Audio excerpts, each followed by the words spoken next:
குட்டிமா தமிழ் டிவி நேயர்களுக்கு வணக்கம். ஹலோ, சொல்லு சார். துர்க்கமன் movie sir. ஒன்றும் இல்லை சார், அடுத்த வாரம் மண்ணாங்கட்டி படம் ரிலீஸ் ஆகுது. அப்படியே தியேட்டர்லாம் போய் நம்ம படம் எப்படி கூட ரசிகரோட கலந்து பார்த்து அந்த படம் எப்படின்னு பார்க்கணும் சார். அதுக்கப்புறம் அடுத்த வாரம் அந்த ஆள் வேற பேலன்ஸ் பேமெண்ட் வரைக்குது. அதெல்லாம் முடிச்சுக்கிட்டா அதுக்கு அடுத்த வாரத்துக்குள்ள நம்ம படத்தை ஸ்டார்ட் பண்ணிடலாம் சார். இன்னும் பெரிய இஷ்யூ இல்லை சார். ஏன்னா படம் ரிலீஸ் ஆகி எப்படி போகுதுன்னா ரசிகர்களோட நம்மளும் போய் இப்போ கேன்வாஸ் பண்ணி படத்தை பார்க்கணுங்க சார்.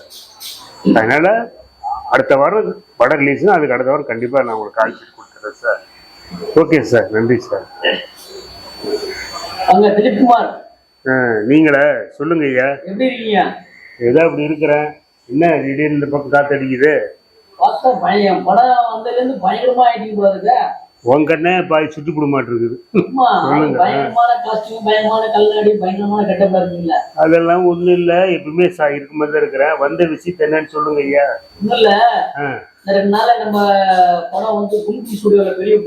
அது என்ன கும்கும் ஸ்டுடியோ? அது சரி, சந்தோஷம்.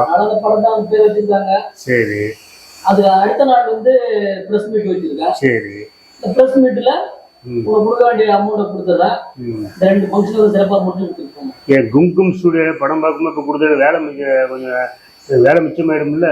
அப்படி இல்லை சார். பிரஸ் மீட்ல வந்து நீங்க அந்த வார்த்தை சொன்னாதான் மீடியா வந்து நல்லா எழுதுவாங்க. படம் வந்து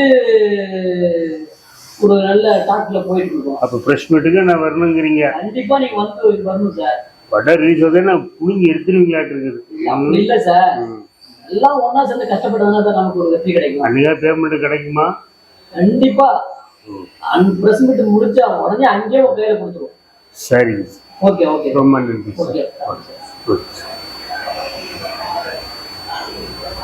என்னத்த படம் எடுத்து என்னத்த பணம் வாங்கறதுக்குள்ள போதும் ஆயிடுது. இந்த மாதிரி ஒரு கூட சேர்ந்தா போதும், தமிழ் சினிமா சூப்பரா இருக்கும். பார்த்து பார்த்து கண்கள் பூத்தி இருக்கு. நீ வருவாயின, நீ வருவாயின, நீ வருவாயின, நீ வருவாயின. என்னப்பா அதெல்லாம் இல்லப்பா, எப்பயும் கூட தம்பா இருக்கேன். இல்ல படம் ரிலீஸ் மண்ணாங்கட்டி ரிலீஸ் ஆனதுல இருந்து உங்க மார்க்கெட் லெவல் ஏறி போச்சு. ரொம்ப நன்றி, சிறப்பா இருக்கீங்க. சந்தோஷம். என்ன பண்றது, அது ஒரு முக்கியமான விஷயமா வந்திருக்கேன். முக்கியமான விஷயமா? ஆமா. அது என்ன முக்கியமான விஷயம்? நம்மளுடைய கம்பெனிக்கு அடுத்த படத்தை நீங்க கால் ஷீட் கொடுக்கணும். அதுக்குதான் வந்திருக்கேன். அடுத்த படத்துக்கு கால் ஷீட் வேணுமா? ஆமா ஆமா. சரி, ஒண்ணு இல்ல, ஒரு 2 கோடி ரூபா கொண்டு வந்து கொடுத்தீங்கன்னா கால் ஷீட் கொடுத்துறேங்க ஐயா. என்னது 2 கோடியா? 2 crores ஐயா. யாரால வளர்ந்த, யார் ஒண்ணு இன்க்ரீஸ் பண்ணா எல்லாம் தெரிஞ்சுட்டு தான் பேசுறியா ஐயா? அதனாலதான் உங்களுக்கு நான் கம்மியா கேட்டுக்கிறேன். எல்லாம் ரொம்ப ஓவரு. என்னைக்குமே படத்தை நினைச்சு பார்க்கணும். படத்தை நினைச்சதுனாலதான் உங்களுக்கு 2 வந்திருக்கிறேன். சரி, நான் இதெல்லாம் ஒத்துக்க மாட்டேன். பாக்குற இடத்துல பாத்துக்கலாம். பாக்குறேன். ஓகே. போடா புண்ணாக்கு, போடாத தப்பு கணக்கு. ஏய் போடா புண்ணாக்கு, போடாத தப்பு கணக்கு. கோவிலில் ஒரு கீதமே, சாலையில் ஒரு காலமே, வாழ்க்கையில் ஒரு ஓடமே. என்ன டைப்பா வந்திருக்கு? என்ன அது? நாளைக்கு செண்பகத்துக்கு எனக்கு கல்யாணம். என்னது கல்யாணங்க? செண்பகத்துக்கு உனக்கும் கல்யாணமா? ஆமா. ஏய், எங்க அக்கா பொண்ண கல்யாணம் பண்ணதும் இல்லாம என்னையும் வந்த கல்யாணத்துக்கு கூப்பிடுற? வேற யாருக்கு? கல்யாணம் எங்க வச்சிருக்க? மலை, குன்றத்தூர் முருகன் மலை கல்யாணம். மலையா? ஆமா.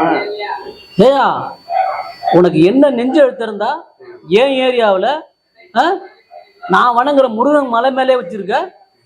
இங்க பார், என்னை பத்தி தெரியல உனக்கு. அதெல்லாம் இருக்கட்டும், நாளைக்கு காலையில வந்து தலைவாழ இலை போட்டு உங்களுக்கு பிடிச்ச பருப்பு வடை, சாம்பார் வடை, பொங்கல், கேசரி எல்லாமே வந்து சாப்பிட்டுட்டு வயிறார சாப்பிட்டு நல்லா வாய் நிறைய இதுல வாழ்த்திட்டு இங்க பாரு, இந்த காமெடி பேர் நினைச்சிட்டு இருக்க. நாளைக்கு என்னோட டீமோட வந்து உன்னை புரட்டு எடுக்கிறேன்னு இல்லையான்னு பாரு. இப்ப தெரியாது என்ன பத்தி உனக்கு, நாளைக்கு பாரு என்னுடைய வினையல் டீம் என்ன பண்றேன்னு. சரி சரி, டென்ஷன் ஆகாதீங்க. டென்ஷன் ஆகி பிபி கிபி ஏறி வெடிச்சு நரம்பு கூட வெடிச்சு போகுது. நாளைக்கு நல்லபடியா வந்து ஆளா நீ தான் வந்து பந்தியில ஆளா சாப்பிட்டு வயிறார எங்களை வாழ்த்து வருத்துமா. பாய்.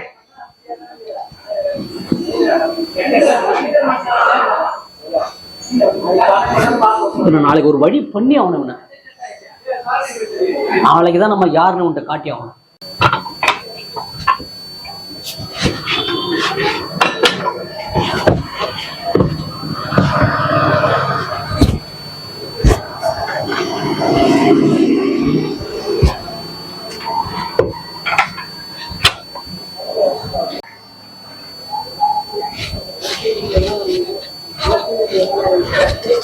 என்னய்யா வேலையெல்லாம் செய்யற? மாமா ஏதாவது தொழில் இருந்தாதான் சண்பகத்தை கல்யாணம் பண்ணி கொடுப்பான்னு இருக்காரு. அதனாலதான் சரி இந்த கடையில ஆள் தேவைன்னாங்க. இந்த அயனிங்க இந்த தண்ணி போடுற வேலை பார்த்துட்டு இருக்கேன். ஒரு நாள் எவ்வளவு சம்பாதிக்கிற? ஒரு நாளைக்கு 550 ரூபா. பரவாயில்ல, தேறிட்டீங்களா? ஆமா, நீங்க டிப்டாப்பா ட்ரெஸ் போட்டேன்னு கிளம்பிட்டா. நானும் செண்பகமும் சினிமாவுக்கு போயிட்டு வரோம். என்னது? நானும் செண்பகமும் சினிமாவுக்கு போயிட்டு வரோங்க. செண்பகம் கூட சினிமாவுக்கு வந்தாளா? ஆமா. என்ன படத்துக்கு போனீங்க? ஜப்பானில் கல்யாண ராமன். ஜப்பானில் கல்யாண ராமனா? ஆமா. ஏன் டென்ஷன் ஆகுறீங்க? இப்ப பாரு, அவளையும் எங்க அக்கா பையன் என்ன பண்றான்னு பாரு. நீ ஒண்ணும் பண்ண முடியாது. இப்பயும் சொன்ன செண்பகம் எனக்கு தான். இல்ல இல்ல இல்ல, என் நிலைமை மாறிடுச்சு. அவ எனக்கு தான். இப்ப போய் அவன் 2 பேரும் ஒன்னு 2 பண்றான்னு பாரு. ஒன்னும் பண்ண வேணாம். ஒழுங்கா தேய்ச்சிட்டு தண்ணி கேனை போட்டுட்டு குழைக்கிற வேலை பாரு. கம்முனரியா, செண்பகம் எனக்கு தான். வரட்டுமா? என்ன எப்படி சொல்லிட்டு போறான் அந்த ஆளு? பண்ணிருக்க மாட்டாள் அந்த மாதிரி. சரி, இதெல்லாம் பார்க்க, நைட்டு போய் பார்க்கும்.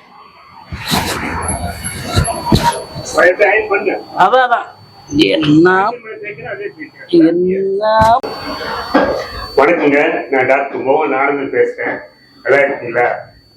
ஒரு 82 வயசு மதிக்கத்தக்க ஒரு பேஷண்ட் வந்திருக்காரு. அவர் எங்க இருந்து வந்திருக்காரு, என்ன வியாதிக்கு வந்திருக்காருன்னா அவரே சொல்லுவாரு, கேளுங்க. வணக்கம் சார். வணக்கம் சார். சேலத்துல இருந்து வந்திருக்கேன். பேர் பாலாஜி, 81 வயசு. மூட்டு வலி 1 வருஷமா இருக்கு. அதனால 3 ட்ரிப்பு வந்து மாத்திரை கொடுத்தாரு, நல்லா ஆயிடுச்சு. எனக்கு திருப்தியா இருக்கு, சந்தோஷமா இருக்கு. இன்னைக்கு காலையில கூட மாத்திரை கொடுத்துருக்கு. குட்டிமா தமிழ் டிவி நேயர்களுக்கு வணக்கம்.